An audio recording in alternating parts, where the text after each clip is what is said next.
আপনি কি কখনো রাতের শেষ বাসে উঠেছেন, যে বাসটার জন্য স্ট্যান্ডে আর কেউ অপেক্ষা করে না? ঘড়ির কাঁটা যখন দিন বদলের সীমারেখায় দাঁড়িয়ে থাকে। লোকেরা বলে শেষ বাস মানেই বাড়ি ফেরা ক্লান্ত শরীর, ঘুমে ভেজা চোখ। কিন্তু কিছু জায়গায় শেষ বাস মানে ভুল ঠিকানায় পা বাড়ানো, আর জানালার বাইরে রাস্তা বারবার একই জায়গায় ফিরে আসা। কারণ কিছু জায়গায় শেষ বাস মানে বাড়ি ফেরা নয়, শেষ বাস মানে আর কখনো না ফেরা এক অন্য জগৎ। গ্রামটার নাম চন্দ্রপুর।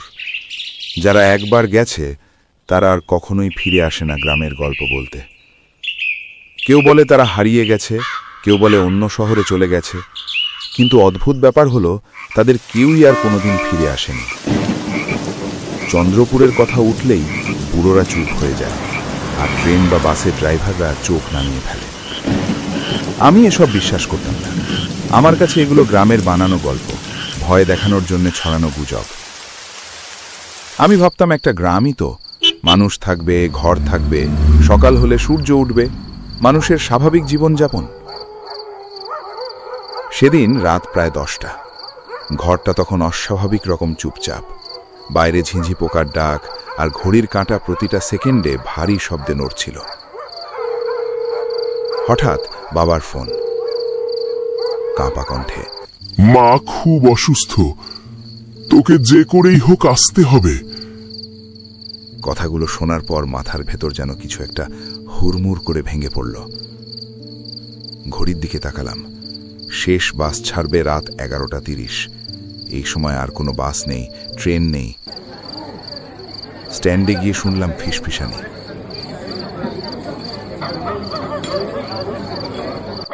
ও বাসে উঠিস না ভাই।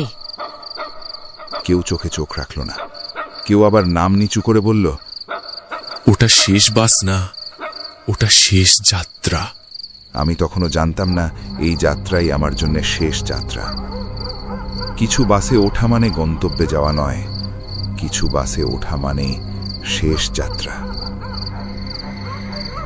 আর ঠিক রাত 11:30 দূর থেকে ভেসে এলো একটা পুরনো বাসের হর্ন।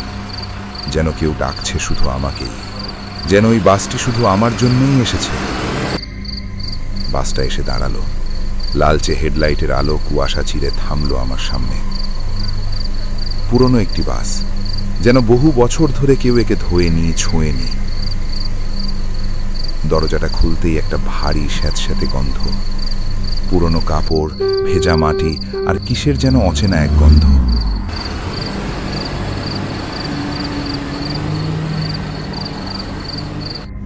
ভেতরে ঢুকে দেখি শুধু আমি আর ড্রাইভার, না কোনো কন্ডাক্টর, না অন্য যাত্রী। খালি সিটগুলো অদ্ভুতভাবে আমার দিকে মুখ করে আছে। ড্রাইভার খুব স্বাভাবিক গলায় বলল, চন্দ্রপুর নামবেন? শব্দটা শুনেই আমার বুকের ভেতর কেঁপে উঠল কিছু একটা। আমি থমকে গেলাম, কারণ আমি তো গ্রামের নাম বলিনি। আমি কিছু বলার আগেই ড্রাইভার হালকা হেসে বলল, এই বাসে উঠলে গন্তব্য বলতে হয় না, বাস নিজেই জানে। আর তখনই আমি বুঝলাম এই যাত্রায় আমার সাথে কিছু একটা ঘটতে যাচ্ছে। বাস চলতে শুরু করলো। ইঞ্জিনের শব্দটা ধীরে ধীরে চারপাশের নীরবতাকে গিলে ফেলল। জানালার বাইরে তাকিয়ে দেখি চারপাশে শুধু কুয়াশা, এত ঘন যে হাত বাড়ালেই মুঠো ভরে ধরা যায় মনে হয়। মনে হচ্ছিল বাসটা চলছে না, ভাসছে।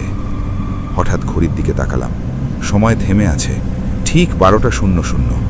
1 সেকেন্ডও এগোয় না, 1 সেকেন্ডও পেছোয় না। মোবাইল বের করলাম, নেটওয়ার্ক নেই। ঘড়িটাও একই সময় দেখাচ্ছে। ড্রাইভারের একেবারে ঠান্ডা গলায় বলে উঠল, এই সময়টায় সময় চলে না। আমি জিজ্ঞেস করতে চেয়েছিলাম কেন, কিন্তু মুখ থেকে একটা শব্দও বেরোলো না। ড্রাইভার আবার বলল, 12টা থেকে যতক্ষণ গন্তব্যে না পৌঁছাই সবকিছু এভাবেই থেমে থাকে। তারপর খুব নিচু স্বরে যোগ করল, কেউ কেউ তো এখানেই থেমে যায়। বাসের ভেতরের বাতাস হঠাৎ ঠান্ডা হয়ে গেল, আর তখনই বুঝলাম আমি উঠেছি সময়ের বাইরে একটা যাত্রায়। বাসটা হঠাৎ থামল। এমনভাবে থামল যেন সামনে কিছু একটা দাঁড়িয়ে আছে। কিন্তু জানালার বাইরে আমি কিছুই দেখতে পেলাম না। চারপাশে কিছু নেই, না রাস্তা, না আলো, না কোনো দিক নির্দেশ। ড্রাইভার ধীরে ধীরে বলল, খুব স্বাভাবিক গলায়। যাত্রী উঠবে। কুয়াশার ভেতর থেকে শোনা গেল পায়ের শব্দ। একজন, তারপর আরেকজন, তারপর আরো কয়েকজন। শব্দগুলো কাছে আসছে, কিন্তু কুয়াশা ছাড়া আর কিছুই দেখা যাচ্ছে না। যেন কোনো অদৃশ্য শরীর বাসের ভিতর প্রবেশ করছে, কিন্তু কাউকে দেখা যাচ্ছে না। শুধু চারপাশে ভেসে বেড়াচ্ছে একটা ফিস ফিস শব্দ। আমরা বাড়ি ফিরছি। বাড়ি ফিরছি আমরা সবাই। সেই ফিস ফিস চারদিকে ঘুরে ঘুরে আমার কানে ঢুকছে। হঠাৎ অনুভব করলাম শুধু একজন আমার পাশে বসেছে। আমি কেন জানি তাকাতে পারছিলাম না। একজন বৃদ্ধ, চোখের ভেতর কোনো মনি নেই, একদম সাদা, কিন্তু তার হাতটা আমার হাতে লেগে গেল, বরফের মতো ঠান্ডা। মনে হলো মাংস নয়, কিছু মৃত জিনিস ছুঁয়েছি। সে ফিস ফিস করে বলল, তুমি ভুল বাসে উঠেছো বাবা।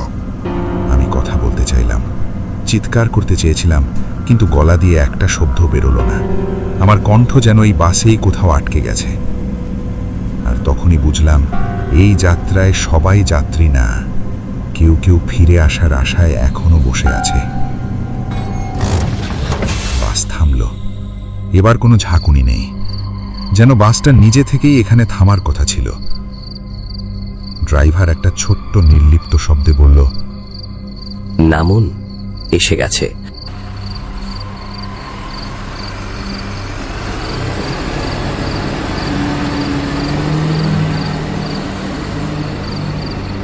আমি নেমে দাঁড়ালাম। তখনই বাসটা পেছনের কুয়াশার মধ্যে ধীরে ধীরে মিলিয়ে গেল, যেন কখনো ছিলই না। সামনে তাকিয়ে দেখি গ্রামটা অদ্ভুত। কোনো মানুষজন দেখা যাচ্ছে না, একটা ঘর থেকেও এক ফোঁটা শব্দ বেরোচ্ছে না। পুরো গ্রামটা শ্বাস আটকে ধরে আছে মনে হলো। হাঁটতে হাঁটতে আমার বুকের ভেতর অজানা ভয় জমে উঠছিল। আর তখনই দেখি আমাদের বাড়ি, একেবারে ঠিক যেমনটা রেখে এসেছিলাম, সবকিছু একদম ঠিক। হঠাৎ দেখি দরজা খুলে মা দাঁড়িয়ে। প্রথমে মনে হলো যেমন আগের মতোই ঘরে ঢোকার জন্য প্রস্তুত। আমি দৌড়াতে যাচ্ছিলাম, কিন্তু হঠাৎ বুঝলাম মায়ের চোখ নেই। চোখের জায়গায় সাদা শূন্য চোখের গহ্বর, যেমন যেন তার ভেতর কেউ নেই। আমি দাঁড়িয়ে রইলাম, হাওয়ায় কেমন করে শব্দ বাজছে তাও বুঝতে পারছি না। একটা অদ্ভুত ধীরে ধীরে গলানো হাসি। তিনি বললেন, তুই অনেক দেরি করলি। কণ্ঠটা পরিচিত, কিন্তু অদ্ভুতভাবে ফাঁকা, শূন্য মনে হলো। আমার পা ভারী হয়ে গেল, শ্বাস আটকে গেল, চোখ সরাতে পারছিলাম না। হঠাৎ শীতল হাওয়া ভেসে এলো, কান্না নয়, কেবল নীরবতা ভেঙে একটা ফিস ফিস শব্দ, যেমন অনেকবার বলছে, শেষ বাস, শেষ যাত্রা। শেষ বাস, শেষ যাত্রা। ঘরটা যেন সীমাহীন হয়ে গেছে। আর তখনই বুঝলাম আমি ঠিক যে মুহূর্তে বাসে উঠেছিলাম এটাই ছিল আমার শেষ যাত্রা। হঠাৎ পিছন থেকে সেই বাসের ড্রাইভারের কণ্ঠ ভেসে এলো, সে তোর মা না। শব্দগুলো যেন হাওয়ায় ভেসে ভেসে আমার কানে এসে লাগলো। আর এক মুহূর্তের জন্য যেন আমার হৃদয় থেমে গেল। আমি পিছনে তাকালাম, আশেপাশ থেকে মানুষ বেরোচ্ছে। প্রথমে চোখে পড়ল না, তাদের দেহ শূন্য মনে হলো, কিন্তু ধীরে ধীরে যখন কাছে এলো খেয়াল করলাম সবাই হাঁটছে ঠিক আমার দিকে। কিন্তু সবার চোখগুলো সাদা, কোনো মনি নেই, শুধু ফাঁপা শূন্য দৃষ্টিতে আমার দিকে তাকানো। আমি পিছনে সরে গেলাম, শ্বাস আটকে আসছে, হাত কম্পনে কাঁপছে। ড্রাইভারের গলা আবার ভেসে এলো, মনে হলো সেই শব্দ ভুতুরে ধ্বনির মতো ভেসে ভেসে ঘুরছে। চন্দ্রপুরে যে ঢোকে সে আর জীবিত থাকে না। শীতল হাওয়া ভেতরে ঢুকে মাথার ভেতর হাহাকার সৃষ্টি করছে। আমি বুঝতে পারলাম এই গ্রামে একবার প্রবেশ করলে ফিরে আসার কোনো পথ নেই। আর সবুজ শান্ত চন্দ্রপুরের ছবি এক মুহূর্তেই বদলে গেছে মৃত্যুর এক শূন্য ফাঁকা জগতে। আমি দৌড়াতে শুরু করলাম, চারপাশে কেউ নেই। হঠাৎ খেয়াল করলাম আমার সামনে শুধু একটা কবর।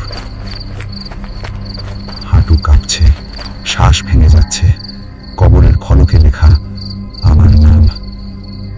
সবকিছু তখন পরিষ্কার হয়ে গেল। আমি দৌড়াচ্ছিলাম না, আমি পালাতে চাইছিলাম নিজের পরিণতি থেকে। আজও প্রতিদিন রাত 11:30 শহরের এক কোণে ওই বাসটা এসে দাঁড়িয়ে থাকে, পুরনো, নীরব, খালি। কেউ কেউ বলে ওটা শেষ বাস। যদি কোনোদিন উঠবে, না, কারণ ওটা ফেরার বাস না, ওটা শেষ যাত্রার শেষ গন্তব্য।